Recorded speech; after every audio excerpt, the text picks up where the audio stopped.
সারা পৃথিবীর মধ্যে এমন একটা জিনিস আছে মানুষের অন্তরে, সেটা যদি একবার ভেঙে যায় তা আর কখনো জোড়া লাগে না।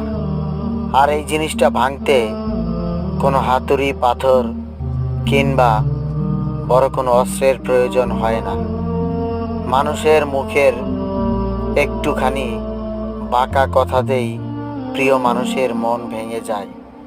আর সেই মন যদি একবার ভেঙে যায় তাহলে তা আর কখনো জোড়া লাগে না।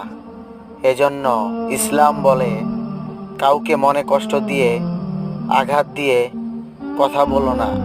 কারণ মুমিন বান্দা কখনো কাউকে মনে আঘাত দিয়ে, প্রিয় মানুষের মনে অথবা ইমানদারের মনে আঘাত দিয়ে কথা বলতে পারেন না।